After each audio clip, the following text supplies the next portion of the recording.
దేవుని ఘనమైన మహోన్నతమైన నామానికి ఘనత మహిమ ప్రభావంలో కలుగునుగాక.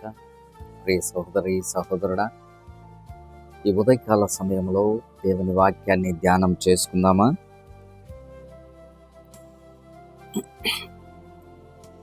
సామెతల గ్రంథం 3వ అధ్యాయము సామెతల గ్రంథం 3వ అధ్యాయము 26వ వచనం ఒకసారి ధ్యానం చేసుకుందాం.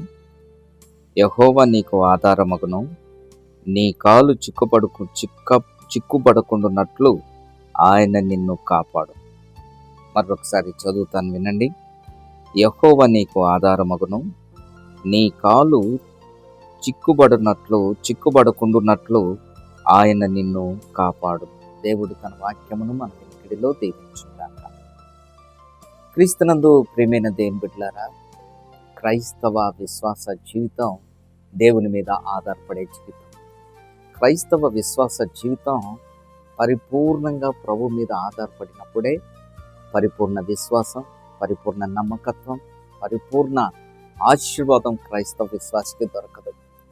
సగము క్రైస్తవునిగా, సగం లోకములో, సగం విశ్వాసిగా, అసంపూర్ణంగా అనగా అవిశ్వాస జీవితంలో కొన్నిసార్లు మనం తచ్చాడుతూ ఉంటాం. అటువంటి జీవితం దేవుని మీద ఆధారపడిందంటే అది సరిపోయినది కాదు. ఈరోజు దైవవాక్యం వింటున్న ప్రియ సహోదరి సహోదరుడా, మహోన్నతుడైన దేవుని మీద నీవు ఆధారపడాలి. మహోన్నతుడైన దేవుడే నీకు ఆధారం కావాలా. నీవు ఆనుకోవాలంటే ప్రభు మీదనే ఆనుకోవాలా. ఎవడు యాకోబు దేవునిని ఆనుకొనునో వాడు ధన్యుడనే దేవుని వాక్యం చదివిస్తుంది. అంటే దేవుని మీద ఆధారపడటం అంటే నీవు నీ జీవితంలో ఏమి కావాలన్నా, నీ జీవితంలో ఏమి అవసరం ఉన్నాయో అవన్నిటి కొరకు ప్రభు మీద ఆధారపడటమే దేవుని మీద ఆధారపడటం.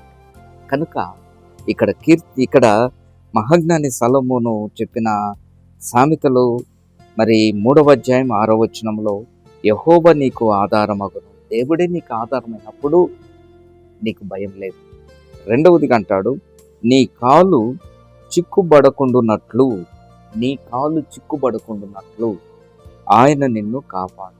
మన జీవిత ప్రయాణంలో, ఈ జీవిత యాత్రలో, మనం వెళ్ళే రహదారిలో అనేకమైన ఉచ్చులు ఉంటాయి. అవి మన కళ్ళకు కనపడవు. శత్రువైన సాతాను అనేకమైన వలలు ఒడ్డుతుంది, అనేకమైన ఉచ్చులు వేస్తుంది.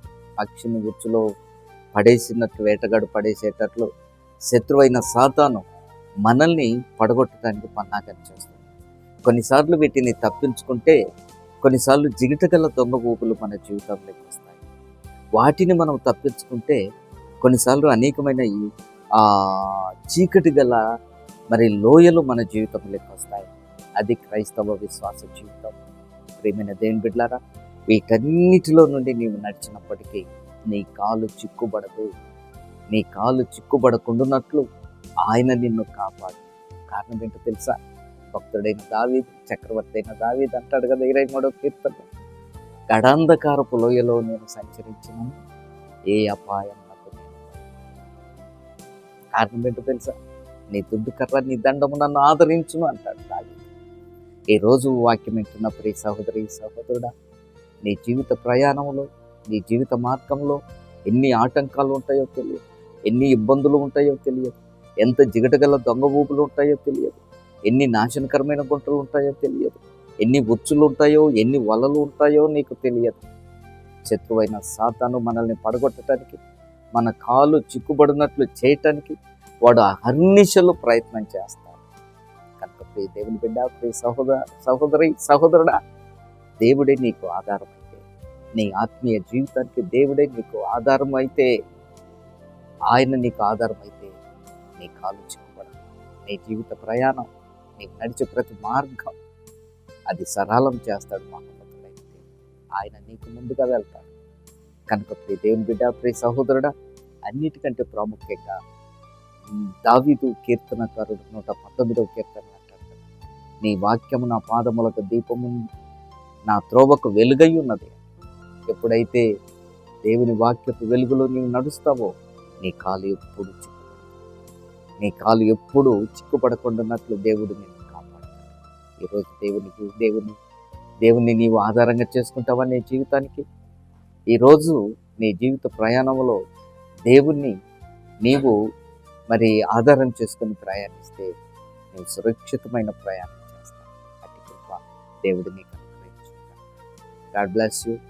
కళ్ళలో వచ్చి ప్రార్థన చేస్తాను. కృపగల తండ్రి, దయగల దేవ, మీ పరిశుద్ధ ఘనమైన మహోన్నతమైన నామానికి కృతజ్ఞతాస్తుతులు చెల్లిస్తున్నాం.